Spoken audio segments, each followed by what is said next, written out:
জগজ্জননী শ্রী বড় মা পরম পূজ্য বাহাদুর পরম পূজ্য বাহাদুর আচার্যদেব বর্দা বর্তমান সংঘাচার্য শ্রীষ্ট আচার্যদেবের চরণ আমার সহস্র কোটি প্রণাম, ঠাকুর পরিবারের সকলের চরণ আমার সহস্র কোটি প্রণাম। এখানে উপস্থিত ঋত্বিক দেবতা অন্যান্য দাদাদের এবং সভায় ভবিষ্যৎ সঞ্চালিকা মা অন্যান্য ভক্তিমতীদের মায়েদের এবং অন্যান্য মা বা ছোটো ছোটোদের আমাদের স্নেহের যথাযোগ্য স্থানে আমার আন্তরিক শ্রদ্ধা রাহা জয়গুরু ভালোবাসা। চলছে মাতৃসম্মেলন। এখন আমি অনেক সকালে এসেছি, সম্মেলন শুনছিলাম, তারপরে বাউল এই সমস্ত কিছুর মধ্যেই দেখতে পাচ্ছি একটা সিমিলারিটি।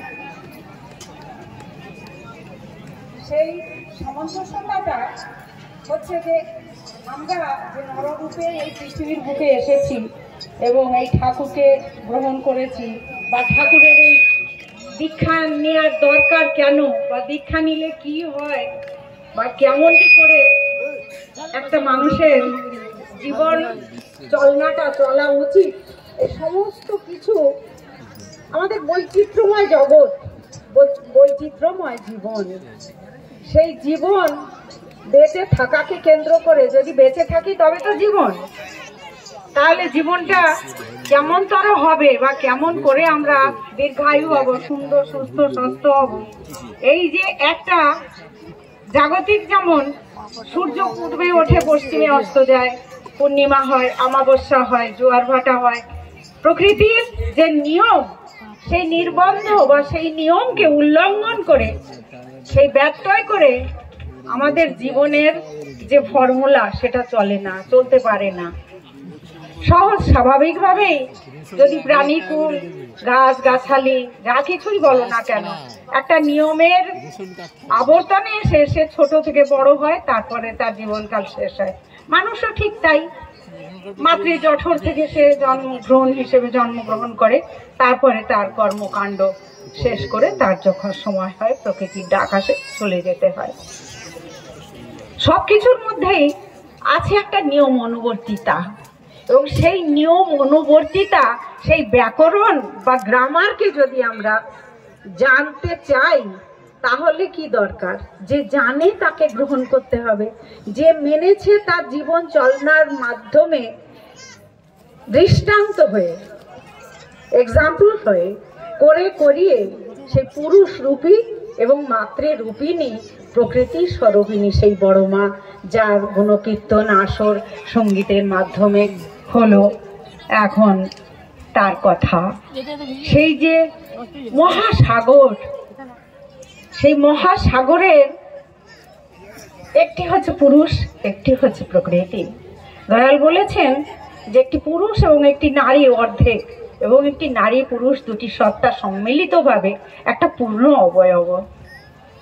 সেই পূর্ণ অবয়ব, সেই পূর্ণত্ব প্রাপ্ত হতে গেলে সেই পরিপূর্ণের সন্ধানে যেতে হবে। যেমন এখন আমরা টিভিতে দেখছি মহাকুম্ভ স্নান, কেমন যেন আমাদের উদ্ধার পাওয়ার জন্য, পাপ ক্ষয় করার জন্য কি ব্যাকুল তৃষ্ণা, কি যেন উদগ্র একটা কামনা, কিন্তু একটা ব্যাপার কি না করেই যে পেতে চাই দুঃখ তার পিছে ধায়।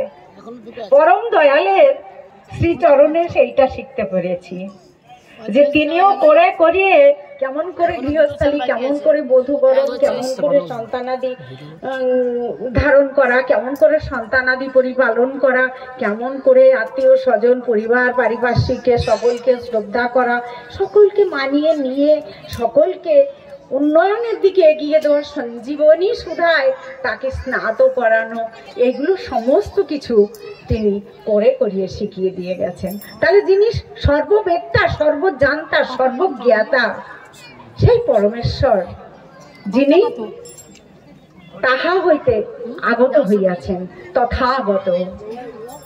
ওই যে তিনি বলেছেন ব্রহ্ম যাহা কিছু বা যাহা বৃদ্ধি প্রাপ্ত হইয়া যাহা কিছু হইয়া আবার তাহাই আছেন। তাহলে তিনি যদি তাহাই হন তাহলে তিনি বহু এবং এক, একম অদ্বিতীয়ম শরণম।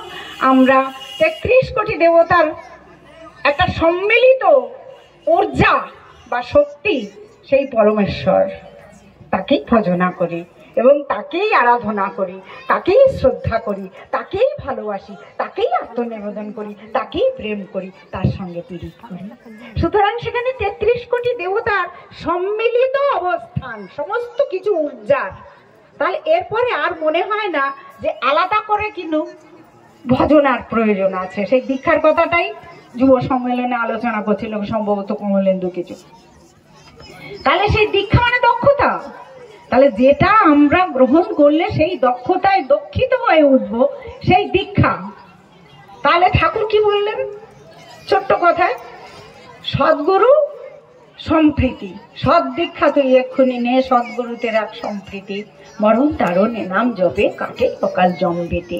তাহলে তিনি এত বড় একটা অ্যাসিওরেন্স যখন দিয়ে গেছেন, তার উপরে আর আরাধ্য কিছু থাকতে পারে না, তার উপরে আর আরাধিকা আমার বড় মা ছাড়া আর কিছু থাকতে পারে না। যিনি নাকি সেই পাবনায় যারা গেছেন তারা জানেন, আমি যাই দেখি, সেটা আমি অনুভব করি। আমি প্রতি বছর যাই তো বাংলাদেশে, 15 দিন করে থাকি। তা সেই পাবনার যে মাটি বড় পবিত্র, তা সেখানে তিনি আকুলভাবে বলে গেছেন মঙ্গা মনোহিনী দেবীকে, মা তুই যদি কোনোদিন আবার পুনরায় আগতা হোস তো তুই এখানেই থাকিস, রাজত্ব করিস, আরো ইত্যাদি ইত্যাদি এক্সেট্রা। এখন তো সময় সংক্ষেপ, বলা যাবে না অত কিছু, কিন্তু চোখের অশ্রু জলে স্নাত হয়ে যাই আমি। একেবারে যেন মনে হয় কোথায় হারিয়ে গেছি। মায়ের প্রতি এত শ্রদ্ধা, এত ভালোবাসা, এত আত্মনিবেদন কেমন করে হয়? তার উদাহরণ সেই আমার পরমেশ্বর, তার উদাহরণ সেই আচার্য পরম্পরা, তার উদাহরণ শ্রী শ্রী বরদা, তার উদাহরণ পূজ্যপাদ ও দাদা, তার উদাহরণ বর্তমান আচার্যদেব। দেখেছি দাদাকে, পূজ্যপাদ বরদাকে, রাঙামাকে, ঠাকুর পরিবারের সকলের সেই আমি 4 পুরুষ ধরে সঙ্গ ঠাকুরকে। ছোট ছিলাম, আধো আধো মনে পড়ে দয়ালের সেই শ্রীচরণ, সেই অবয়ব, সেই রাঙামার, সেই ছোট মা, বড় মা, কত কথা মনে পড়ে। কিন্তু এখন তো সময় নেই। সুতরাং যে জন কৃষ্ণ ভজে সে বড় চতুর, সেই পরমেশ্বরকে বাউল গানের সঙ্গীতেরও মর্ম কথা তাই, যে তাকে ভালোবাসো, দিনান্তে কি বান্ধব বলে তাকে একবারটি ডেকেছো। তাহলে তার প্রতি শ্রদ্ধা আনতি না হলে আমাদের শেখার ইচ্ছা হবে না। আমাদের সহ্য ধৈর্য, আমাদের কমনীয়তা, আমাদের সহনীয়তা, আমাদের সতীত্ব, আমাদের সৃজনশীলতা আমরা কেমন করে রক্ষণ করব? কেমন করে আমাদের সেই আনতি আসবে স্বামীর প্রতি, পারিপার্শ্বিকের প্রতি, পরিবারের প্রতি? কেমন করে আমরা অ্যাডজাস্ট করব, অ্যাড হব সেই জাস্ট পরমেশ্বরের সঙ্গে যোগযুক্ত হয়ে? তার রঙে রানিয়ে নেব হৃদয় আমার রাঙা, তোমার চরণে বিলীন হওয়ার জন্য ব্যাকুল আকুল। এই যে আশা আর যাওয়া, ওই যে বলে না গানের কথায়, শুধু যাওয়া আসা, শুধু স্রোতে ভাষা।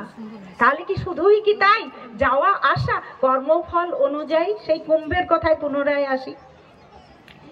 আমি অতি নাস্তিক, একবার গঙ্গায় ডুব দিলাম, দক্ষিণেশ্বরে ঘুরে এক্সাম্পল দক্ষিণেশ্বরে ধরে নাও, হলো কি আমার পাপ স্খলন?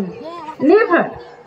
কেননা ওই ডুবকে দিয়ে এসে ঘরে এসে আমার আত্মশুদ্ধি হবে না। ডুব দেওয়ার সময় আমি কখনোই বলবো না হে মা কালী আমার সমস্ত কিছু পাপ স্খলন হোক, আমি পুনরায় আমার আত্মশুদ্ধি হোক, আর কোনোদিন করবো না, হবে না। ও আস্তে আস্তে সব হরিবোলায় নম গয়ং গচ্ছ। তো হলো কি করে মুক্তি? ওইসব ভরমবাজি করে হয় না। ঠাকুর বড় বাস্তববাদী, বড় বিজ্ঞানবাদী। তার সমস্ত কিছু বক্তব্যের মধ্যে একেবারে প্রযুক্তি একেবারে কুটে কুটে ভরে দেওয়া আছে। সেখানে ভাওতাবাজি চলে না। ওম বিষ্ণু শ্রী বিষ্ণু করলাম, একেবারে উপোস করে একেবারে জল ঠল দিয়ে একেবারে বিশাল কিছু একটা করে ফেললাম, পরের দিনই বললাম অনেক দিন মাছ খাই না। আমি দেখেছি আমার শ্বশুর বাড়ি কিছু কিছু ফ্যামিলি অনেক দিন মাছ খাই না, বেশ করে মাছ মাংস নিয়ে রান্না কর খেয়ে নিই। আর অশুদ্ধ শত অশুদ্ধি শত অশুদ্ধ ধ্রুবা স্মৃতি স্মৃতি লভ্যতে সর্বগ্রন্থি নাম বিপ্রমুখ্য। তাহলে আহার শুদ্ধির জন্য যদি সত্তার শুদ্ধি হয়, সত্তার শুদ্ধি থেকে যদি আত্মার শুদ্ধি হয়, আত্মার শুদ্ধি থেকে যদি সাধন মার্গের শুদ্ধি হয়, তার দর্শন হয়, তার অনুভূতি হয়, তার সঙ্গে পীড়িত হয়, তার সঙ্গে ভালোবাসা হয়, আমি একটা প্রকৃত মানুষ হতে পারি, যেটা একটু আগে বলে গেল মান আর হুঁশ নিয়ে মানুষ। তাহলে ওই দুটো না থাকলে কিছুই হলো না আমার ব্যর্থ জীবন। আমার সৃষ্টি, আমার মাতৃত্ব, আমার সমাজের প্রতি যে আমার আদর্শ, আমার যে সমাজের প্রতি কর্তব্য, একটি নারী শুধুই কি কামনা বাসনা লালসা লিপ্সা, তার যে বলে গেল দাদারা যে তাদের বসনাদি পোশাক আশাক সম্ভ্রম নম্রতা ভদ্রতা কোথায় গেল? হারিয়ে গেছে আধুনিকতার মোড়কে। তাহলে কি করে হচ্ছে আমাদের জঠরে সুন্দর সন্তান? আমাদের বিবাহ বিধান তাও দাদারা বলে গেলেন, আমি বলি সবই তো হয়ে গেল, আমি আর কি বলবো। তা সে বিবাহ বিধানও আমরা হরিবোলায় নম করে দিয়েছি। জাতপাতের বালাই নেই, বর্ণাশ্রমের বালাই নেই, বিধিবিধান নেই, মা বাবার কথা শোনা শুনি নেই, দু অক্ষর পড়েই আমি মনু মানামানি নেই। তাহলে কি করে সেই চর্চা যে নাকি আনত হয়ে, যেমন বলে ঠাকুর বাবনায় বলতেন লোকে, এই অনুকূলের কাছে যাবি না, ও সম্মোহন বিদ্যা জানে, সম্মোহিত করে ফেলে মানুষকে। What is the meaning of সম্মোহন? সম্মোহিত, সাম্যক ভাবে মোহিত হওয়া, মানে বিশেষভাবে তোমায় দেখে আমার ভালো লাগছে, তোমার নাক সুন্দর, তোমার মুখ সুন্দর, তোমার চেহারা সুন্দর, তোমার অবয়ব সুন্দর, তোমার বাহু যুগল সুন্দর, তোমার চলনের রং ঢং সুন্দর, তোমার কথন শৈলী সুন্দর, তোমার সেই যে বচন ভঙ্গি কত মধুর। তাহলে আমি বিমোহিত হয়ে গদগদ হয়ে যাচ্ছি, নিজেকে ভুলে যাচ্ছি যে আমি কে, আমি কোথা থেকে এসেছি, আমি কি হব, আমি কোথায় যাব। তাহলে ঠাকুরের দোষটা কোথায়? তাহলে এমন একটি আদর্শ যাকে ধরলে পরে, যার ফর্মুলা গ্রহণ করলে পরে আমরা উদ্ধার পেতে পারি, তার জন্য গঙ্গা স্নান আর ওই ভরমবাজি করার প্রয়োজন হয় না। করি আত্মশুদ্ধির জন্য, করবো গঙ্গা স্নানে, আমিও যাই। কিন্তু কথা হচ্ছে ওতে পাপ স্খলন হয় না। আমার কৃতকর্ম জন্মান্তর আমাকে যা ভোগ করতে হবে তা করতেই হবে। আর ওই তার ফর্মুলা যিনি দিয়ে গেছেন, মা হওয়ার, বিবাহ হওয়ার সময় নেই, প্রেসি করতে হবে, বলে দিও। তাহলে পরে সেই জিনিসগুলো করতে গেলে আমাকে মানতে হবে, তাকে ধরতে হবে। ধরো করো হও পাও, আগে তাকে ধরো, তারপরে করো, তারপরে হয়ে ওঠো, তারপরে না পাওয়া। ঠাকুর বলেছেন তুমি কর্ম করো, ফলের আশা করো না, ওটি আমার জন্য রেখে দাও। তাহলে পরে কি হলো? দীক্ষা নিলে জানিস মনে ইষ্টভৃতি করতেই হয়। ইষ্টভৃতি বিহীন দীক্ষা প্রভু কিরে চেতন রয়। ইষ্টভৃতি বিহীন দীক্ষা মানে বিহীন, মানে যারা ইষ্টভৃতি করে না। দীক্ষা নিলাম, আমিও ওই তো নিয়েছি, নাম নিয়েছি, ইষ্টভৃতি করো কি? তাহলে আর কেন এত একেবারে সেই ডিগ্রি ওয়ার্কের ছড়াছড়ি? মাথা খারাপ হয়ে যাচ্ছে আচার্যদেবের, যে কাদের স্খলন ঘটলো, কাদের পুনশ্চরণ করা দরকার, কোথায় কি কে অভাগা হলো, কে পেল না মধু মাখা নাম। তাহলে এই হরিনাম মধু মাখা নাম, যেটা নাকি শ্রী চৈতন্য বলেছিলেন জগমাধাকে, যে চৈতন্য নাম মুসলিম, তারা হবে না, ও কেউ কৃষ্ণ কৃষ্ণ হবে না। তা যখন তাকে মারলেন, গল গল করে রক্ত বেরোচ্ছে, তিনি নাচতে নাচতে বললেন, মেরেছিস কলসির কানা, তা বলি কি প্রেম দেব না? আমরা মায়েরা কি তা বলতে পারি যে শাশুড়ি একবার বকেছে 10 বার বকুক, 10 বার সেবা করবো, তারপর একবার বললে তুই ভালো? পারবো না। তাহলে আমরা সর্বংসার প্রতিমূর্তি সরস্বতী পুজো, কালকে ট্রেনে আস্তে আস্তে ভাবছিলাম কলকাতা থেকে, কাজলদার একটা কথা মনে পড়ে গেল। সেই তৎকালীন যুগে দেওঘরে পুজো হচ্ছে, কাজলদা ঠাকুরকে বলছেন, ঠাকুর খুব শ্রদ্ধার সহিত পুষ্পাঞ্জলি দিতেন। তা ঠাকুরকে বলছেন, বাবা সরস্বতী ঠাকুরের মুখটা কেমন বীজগুনি হয়ে গেছে, গুড়ি গুড়ি, কেমন যেন রংটা সেরকম, তেল পালিশটা ভালো লাগছে না। ঠাকুর হেসে বললেন, ওই তোরে ছাঁচের দোষ। তিনি তো বিশ্ব ধারণ করে আছেন, তা তানার কথার মর্মার্থটা বুঝে নাও এবার, কোথায় খোঁচা মেরেছেন। ছাঁচের দোষ। আমাদের এই যদি শুদ্ধি না ঘটে তো ওই ছাঁচের দোষ, ওই ফুসকুড়ি জন্মাবে। কেননা ছাঁচটা ভালো করে ধোয়া হয়নি সাবান সোডা ব্লিচিং পাউডার দিয়ে, ভালো করে ধুলে সুন্দর একটা ছাঁচ তৈরি হবে। তাহলে আমার সতীত্বটা কতখানি যে উন্নয়না সুপ্রজনন এই তো বিয়ের মূল, যেমন তেমন করে বিয়ে করিস না কখন। শেষ করছি। তাহলে সেই আমাদের ভক্তির অঞ্জলি দিয়ে, শ্রদ্ধার অঞ্জলি দিয়ে, ভালোবাসার অঞ্জলি দিয়ে আমরা বড় মাকে, বড় মা ঠাকুর যেমন বলতেন যে কিছু খাবার আনলে, ও বড় বউ খাবো, বড় মা আদর করে বলতেন খাও।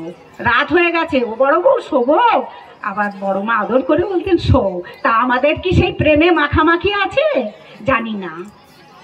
তাই জন্য আমরা তাকে প্রেমে গদগদ হয়ে বলি যে আমরা তারই চরণে লালিম ফাটা ডালিম ঠোঁটে হাস্য তুমি ওই, ভালোবাসি ভালোবাসি বলতে পারি কই। হে আমার পরমেশ্বর, হে জগৎ উদ্ধাতা, হে পরম পিতা, হে আমার জগৎ জননী, আমার প্রধান আচার্যদেব, তোমার অনেক লীলা আমি দেখেছি, অনেক লীলার আমি জীবন্ত সাক্ষী। আমার জীবন উদাহরণে ভর্তি, কিন্তু বলার সময় নেই তো আজকে।